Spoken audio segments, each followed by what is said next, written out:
I am Charu. Where am I supposed to look? Yeah. Okay, just say. Okay.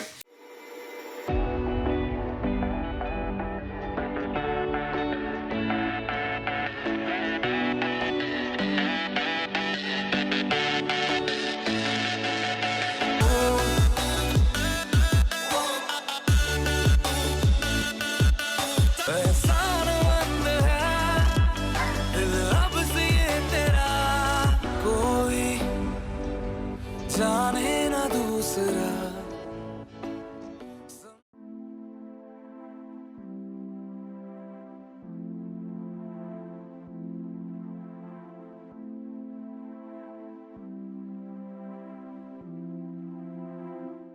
I'm Charu.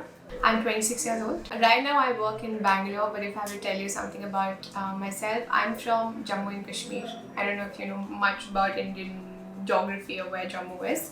So from a very small town, stayed there for 17 years of my life, then did my graduation. I'm basically an engineer, did my BTech in computer science. Then moved to social sector, worked in social sector for 2-3 years, and then moved to co-working space. What I'm handling in 91 Springboard right now is basically I handle new programs and new initiatives, just making sure that the members that we have in our community are retained and are not leaving us. Okay, so I'm going to take you back in the year 2013.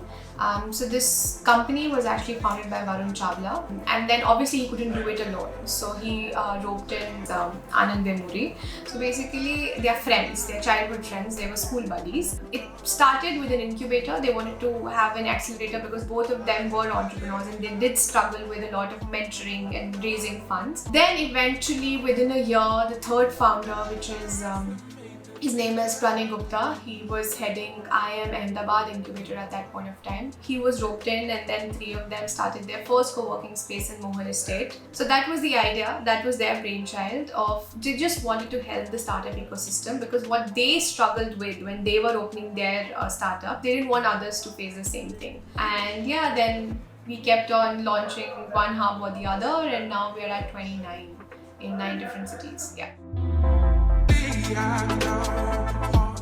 I joined 91 Springboard in 2016. My career, I think I was very young. I was 21 when I joined 91 Springboard. So I was working in a social sector, and from social sector I was moving to the corporate world. And 91 Springboard at that point of time gave me that generic environment where I could do everything and choose what works for me. So I joined as a community manager back then. And then I realized what am I good at and started picking up things and growing with the organization. Yeah.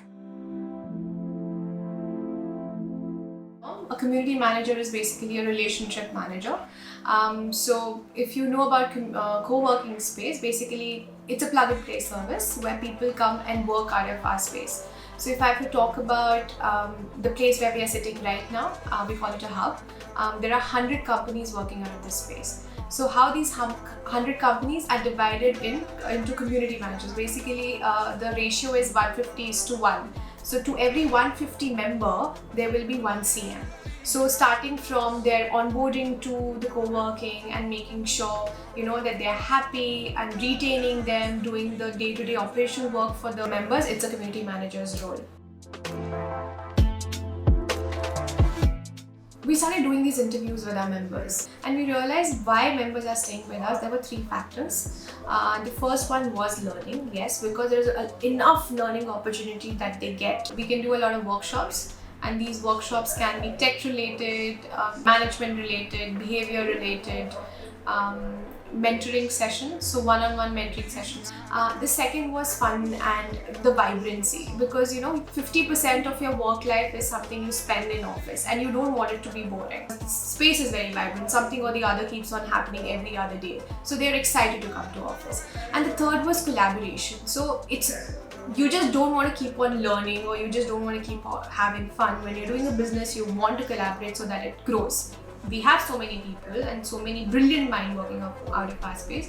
Why don't we connect them? So we, at times we do speed dating, and then a lot of networking sessions that we keep on doing. Because in general, I feel humans are shy in the beginning. People want to meet, but you just have to make them come out of their comfort zone, and that's what our community manager does. We are 29 spaces, and our employee strength is 380.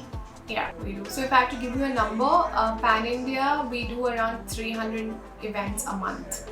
3,500 plus is the number of not startups, but the companies that work out of 91 Springwood. Out of 3,500, 60% are startups. 30% are enterprise. When I say enterprise, these are our bigger unicorn companies, and the rest 20% are SMEs, the smaller companies. The total member base that we have is around 15,000.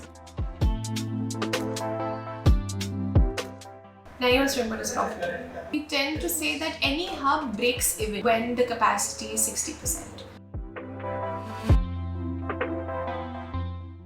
Friends and family, the initial round was done by them, so at least we were able to open two or three hubs. The fourth hub was actually opened through revenue share. Basically, the landlord built the whole space, and post that we used to share the profits. So our capex was very low in that hub. And by the end of 1.5 years, we raised our next round of funding, taken by an investor in Qatar. And then it kept it afloat for 2 years, and then the second round of funding was raised, and now we will be going to the next round of funding soon. If I give you a trend, I was reading about it. So in the year 2014, when co-working actually started in India, the total number of square feet, and I'm going to talk in millions, was 0.2 in 2014.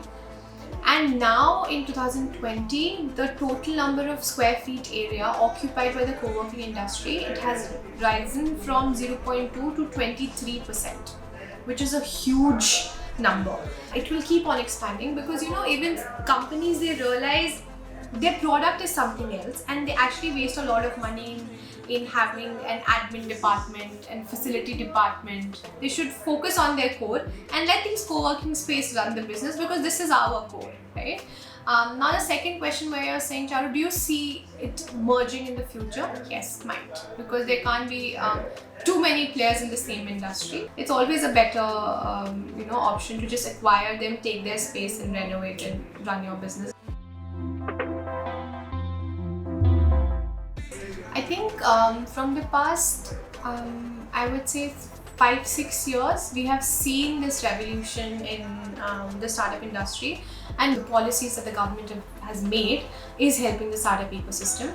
Basically, when you want to have your own startup or have your own company, you need an office, right? So government started catering to these co-working spaces and said, you know what, give the office to these startups at a very subsidized price, and we will give you rest of the money. Then the second I mentioned earlier was the Niti Aayog. Niti Aayog is basically a function of Government of India, where Niti Aayog has given us certain funds. And now, because we have more knowledge of how the startup industry is, now it's 91 Springwood responsibility to fund in n number of startups. So the third is the taxes. The taxes are really high in India. What Government of India has done, at least for the startups, they have made the taxation process and the system very minimal. So if you are not making X number of money for certain number of years, you don't have to pay the taxes. Here, yes, I have. You meet a lot of people on a daily basis, and sometimes what they're doing clicks with you and you want to work with them. There are two startups which I won't say the product, but I really like the team, the culture, and how they were growing. So I wanted to join them, but then things didn't work out and I was more happy at 91 Springwood, so I decided to stay back. Yeah.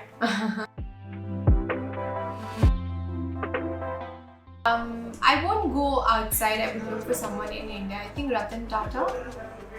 This company, so Tata Industries was not his, but the way he has expanded is something I look up to him. Just not his business sense, but the kind of human he is and how the power and the wealth he had, and he impacted India in such a huge way. So if you don't know, still 43% of his total profit goes in CSR activities. So He should be one of the richest man in India, but he's not, because a lot of his money that they make every year just goes into building India and helping our government. So someone like him.